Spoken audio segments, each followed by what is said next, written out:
ਦੋ ਯਾਰ ਹੁੰਦੇ ਨੇ, ਇੱਕ ਖੋਤਾ ਤੇ ਇੱਕ ਟੱਗਾ।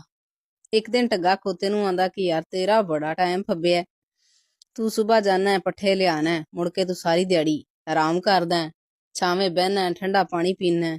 ਅਸੀਂ ਜਾਣੇ ਹਾਂ ਉੱਥੇ ਕਦੋਂ ਹੀ ਸਾਡੀ ਮੱਤ ਵੱਜ ਜਾਂਦੀ ਹੈ, ਸਾਰੀ ਦਿਹਾੜੀ ਗਰਮ ਪਾਣੀ, ਮੁੜ ਕੇ ਆਣੇ ਆ ਤੇ ਪੱਠੇ ਵੀ ਜਿਹੜੇ ਸੇਕ ਮਾਰਦੇ ਪਏ ਹੁੰਦੇ ਨੇ, ਤੇ ਮੈਂ ਤੇਰਾ ਭਰਾ ਹਾਂ ਤੇ ਯਾਰ ਮੇਰਾ ਕੋਈ ਹੱਲ ਕੱਢ। ਖੋਤਾ ਕਹਿੰਦਾ ਅੱਛਾ ਇਹ ਗੱਲ ਹੈ, ਤੂੰ ਭਰਾ ਹੈ, ਚੱਲ ਸੁਬਾਹ ਸਹੀ। ਆਂਦਾ ਸੁਬਾਹ ਜਦੋਂ ਮਾਲਕ ਆਵੇ ਨਾ ਤੇ ਉਹ ਤੈਨੂੰ ਖੋਲੇ ਜੋਣ ਵਾਸਤੇ ਤੇ ਤੂੰ ਨਾ ਲੱਤ ਨਹੀਂ ਥੱਲੇ ਲਾਣੀ, ਉਹ ਜਿੰਨੇ ਮਰਜ਼ੀ ਯਤਨ ਕਰ ਲਵੇ ਤੂੰ ਲੱਤ ਥੱਲੇ ਨਹੀਂ ਲਾਣੀ। ਢੱਗਾ ਕਹਿੰਦਾ ਵੀ ਠੀਕ ਹੋ ਗਿਆ। ਸੁਬਾਹ ਮਾਲਕ ਆਇਆ, ਉਹਨੇ ਆ ਕੇ ਖੋਤੇ ਨੂੰ ਖੋਲਿਆ, ਖੋਲ ਕੇ ਉਹਦੇ ਤੇ ਪੱਠੇ ਲਿਆਂਦੇ, ਲਿਆ ਕੇ ਉਹਨੂੰ ਫਿਰ ਬੰਨਿਆ, ਉਹਦੇ ਅੱਗੇ ਠੰਡਾ ਪਾਣੀ ਰੱਖਿਆ ਛਾਵੇਂ ਬੰਨ ਕੇ। ਮੁੜ ਕੇ ਉਹਨੇ ਜਦੋਂ ਢੱਗੇ ਨੂੰ ਖੋਲਿਆ ਨਾ, ਢੱਗਾ ਭਾਜੀ ਲਾਤੀ ਨਾ ਲਾਵੇ। ਉਹਨੇ ਉਹਦੀ ਲੱਤ ਚੁੱਕ ਕੇ ਵੇਖਿਆ ਕਿ ਕੋਈ ਸੱਟ ਸੁੱਟ ਲੱਗੀ ਹੈ, ਕੋਈ ਸੱਟ ਨਹੀਂ। ਹੁਣ ਉਹਨੂੰ ਟੋਰੇ ਉਹ ਟੁਰੇ ਹੀ ਨਾ। ਮਾਲਕ ਥੱਕ ਕੇ ਤੇ ਉਹਨੂੰ ਬੰਨ ਕੇ ਤੇ ਬਹਿ ਗਿਆ ਇੱਕ ਉੱਥੇ ਲੱਗੀ ਸਦਰੇਕ, ਉਹਦੇ ਨਾਲ ਟੇਕ ਲਾ ਕੇ ਕਿ ਸੋਚਣ ਲੱਗ ਪਿਆ ਕਿ ਹੁਣ ਮੈਂ ਕਿਹਨੂੰ ਕਵਾਂ, ਸੀਜ਼ਨ ਹੈਗਾ ਤੇ ਮੈਂ ਹੁਣ ਕਿੰਦੇ ਤੋਂ ਕੋਈ ਧਾਰਾ ਮੰਗਾ, ਡੰਗਰ ਕਿਸੇ ਨੇ ਨਹੀਂ ਦੇਣਾ। ਬੈਠਾ ਬੈਠਾ ਤੇ ਉਹਦੀ ਨਾ ਨਿਗਾਹ ਪੈ ਗਈ ਖੋਤੇ ਵੱਲ। ਖੋਤਾ ਵਾਵਾ ਫਿਟਿਆ ਸੀ, ਉਹਨੇ ਕਿਹਾ ਜੇ ਇਹਨੂੰ ਜੋਣਾ। ਉਹਨੇ ਭਾਜੀ ਖੋਤਾ ਜੋਇਆ, ਲਿਜਾ ਕੇ ਗੱਦੂ ਚ ਵਾੜਤਾ, ਸਾਰੀ ਦਿਹਾੜੀ ਵਾਇਆ।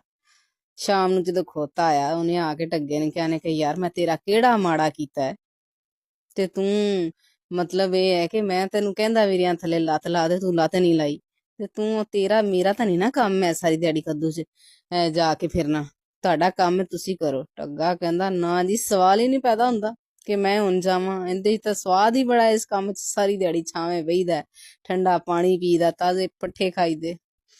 ਖੋਤਾ ਚੁੱਪ। 4 ਦਿਨ 5 ਦਿਨ 8 ਦਿਨ ਲੰਘ ਜਾਂਦੇ ਨੇ, ਖੋਤਾ ਥੱਕ ਜਾਂਦਾ ਹੈ।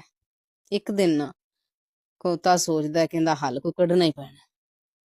ਸ਼ਾਮ ਨੂੰ ਜਦੋਂ ਖੋਤਾ ਆਉਂਦਾ ਨਾ ਤੇ ਹਵੇਲੀ ਨਾ ਵੜਦਿਆਂ ਦੂਰੋਂ ਹੀ ਹੱਸਣ ਲੱਗ ਪੈਂਦਾ।